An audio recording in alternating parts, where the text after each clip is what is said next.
kullu da'in dawa'un. Setiap penyakit itu pasti ada obatnya. Dan obatnya itu sudah Allah jadikan dari sesuatu yang tidak diharamkan. Jadi setiap penyakit pasti ada obatnya. Dan obatnya itu pasti dari sesuatu yang halal.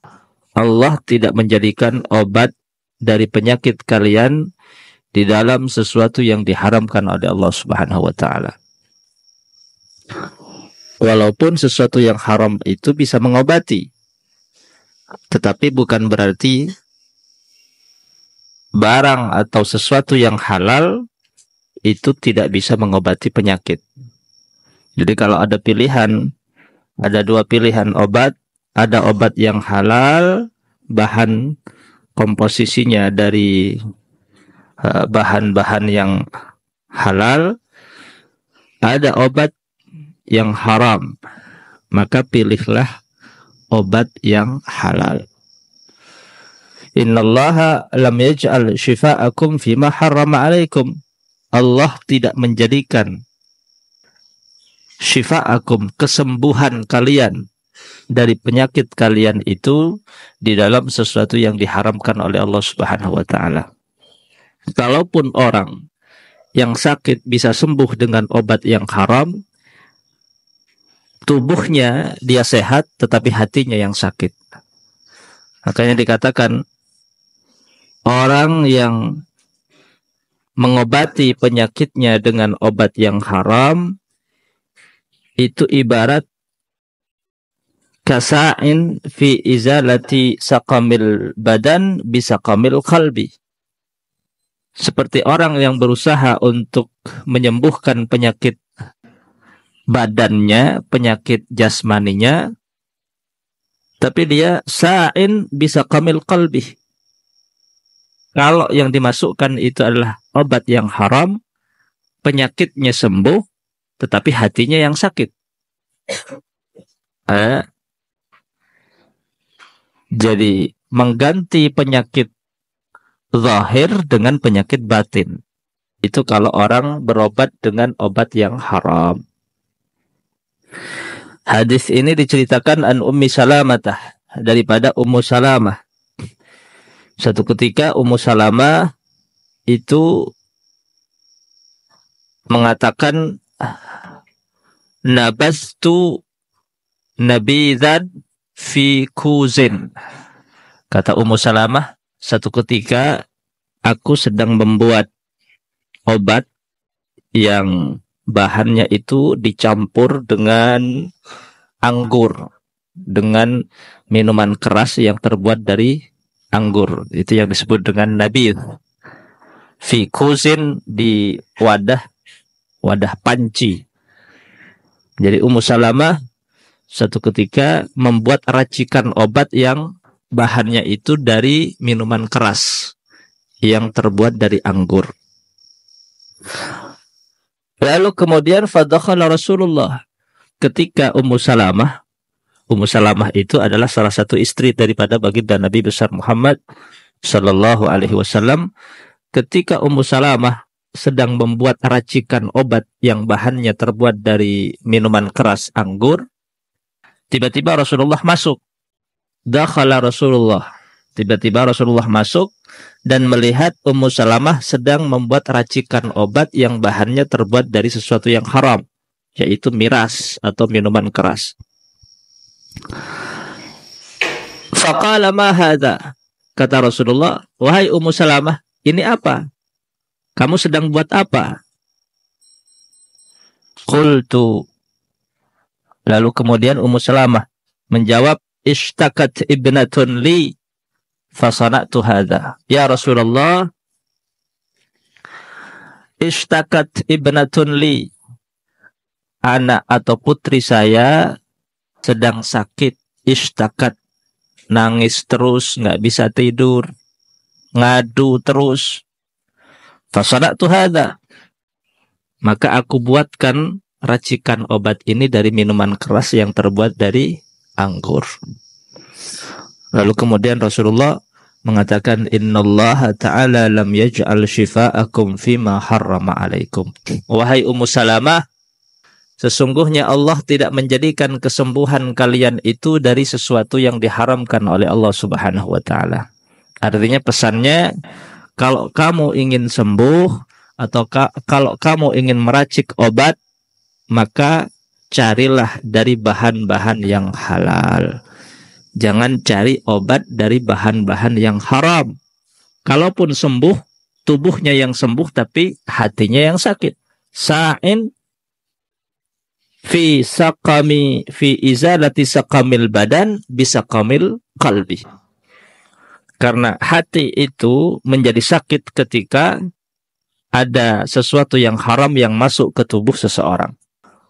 Ketika ada sesuatu yang haram masuk ke tubuh kita, maka itu yang menyebabkan hati kita sakit. Timbul rasa hasud, dengki, bermalas-malasan di dalam beribadah, tidak ada rasa semangat di dalam ibadah kepada Allah.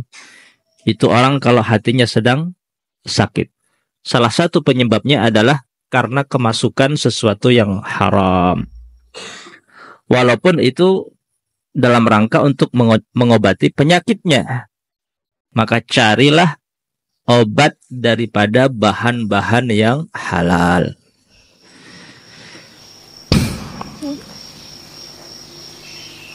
Ini untuk mengobati penyakit, ya, untuk mengobati penyakit. Jadi pasti ada obat yang terbuat dari bahan-bahan yang halal. Nah, misal ada penyakit yang tidak ada obatnya kecuali obatnya haram. Bukan tidak ada, belum ditemukan. Pasti ada. Karena Allah Subhanahu wa taala tidak menjadikan kesembuhan kalian semua di dalam sesuatu yang diharamkan oleh Allah Subhanahu wa taala. Jadi bukan tidak ada, tetapi belum ditemukan. Maka selama belum ditemukan dari sesuatu yang halal, maka usahakan cari dari obat-obat yang halal. Kecuali dalam keadaan darurat. Kalau dalam keadaan darurat, maka diperbolehkan. Bukan berarti yang haram itu menjadi halal. Jadi saddur ramkih. Kalaupun diperbolehkan, misal ada di tengah hutan, ya, dalam keadaan lapar, kalau nggak makan mati. Dalam keadaan haus, kalau nggak minum mati.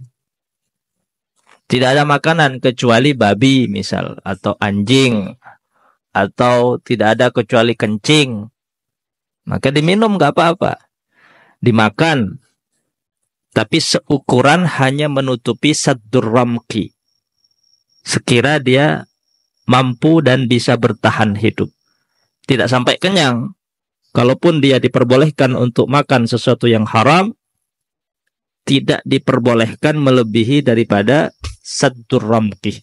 Hanya menutupi agar dia mampu bertahan hidup. Jadi dalam kondisi darurat. Adapun dalam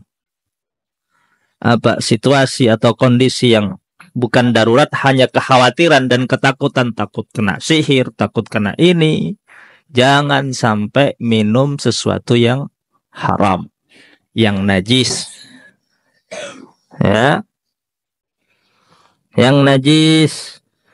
Jadi Ummu Salamah, dia meracik obat untuk putrinya yang sedang sakit dengan racikan dari minuman keras yang terbuat dari anggur. Kata Rasulullah, innallaha lam yaj'al shifa'akum fima harrama alaikum. Wahai Ummu Salamah, carilah obat dari bahan-bahan yang halal. Allah tidak menjadikan kesembuhan kalian di dalam sesuatu yang diharamkan oleh Allah Subhanahu wa taala. Kalaupun sembuh, tubuhnya yang sembuh tetapi hatinya yang sakit. Karena kemasukan sesuatu yang diharamkan oleh Allah Subhanahu wa taala. Apa hikmahnya? Hikmahnya adalah syariat dan agama ini menginginkan kita umatnya itu anit talattuh, tidak apa talattuh, tidak berlumur dengan sesuatu yang najis. Maka itulah yang membedakan kita umat Islam dengan umat-umat di luar Islam. Misal seperti seperti umat dari orang-orang Majusi. Orang-orang Majusi itu ibadahnya dengan talattuh bin najasah, dengan melumuri tubuhnya dengan sesuatu yang najis. Jadi ini adalah bagaimana agama itu menjaga umatnya dari sesuatu yang kotor dan najis. Maka an-nadhafatu minal iman, kebersihan itu sebagian daripada iman. Jadi orang kalau beriman kepada Allah, maka dia akan menjaga kebersihan. Bukan hanya sesuatu yang najis, tetapi dari hal yang kotor. Dari hal yang kotor pun dia, kalau orang beriman kepada Allah, orang mukmin, dia akan menjaga senantiasa tubuhnya dalam keadaan bersih, pakaiannya bersih, tempatnya bersih. Tidak hanya dari sesuatu yang najis, tetapi dari hal-hal yang mengotori tubuh, pakaian dan tempatnya. Sakman qalbiyan, ya. Sedangkan penyakit hati itu a'zamu minhu, jauh lebih berbahaya daripada hanya sekedar penyakit jasmani seseorang. Kita ini kan ingin sehat, bukan hanya tubuhnya yang sehat, tetapi jasmaninya sehat, ruhaninya juga sehat. Tubuh sehat, badan sehat, batin sehat, arona sehat. Baknai pemontuk, makle ruhani sehat. Hati-hati kalian sehat. Membawa hati yang selamat, hati yang baik, dengan akhlak yang baik, budi pekerti yang luhur. Benikun cuman jasmani sehat, tetapi ate juga sehat.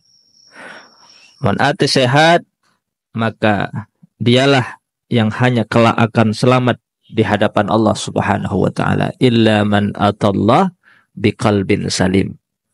Yang selamat kelak di hadapan Allah hanya orang-orang yang membawa hati yang selamat. Selamat dari apa? Selamat dari penyakit hati. Tidak ada takabur, tidak ada riya, tidak ada hasud, tidak ada dengki. Ya. Dialah orang yang kelak akan selamat di hadapan Allah Subhanahu wa taala. Maka bagaimana usaha ba'abanre mabaras badan juga mabaras ate. Wallahu a'lam.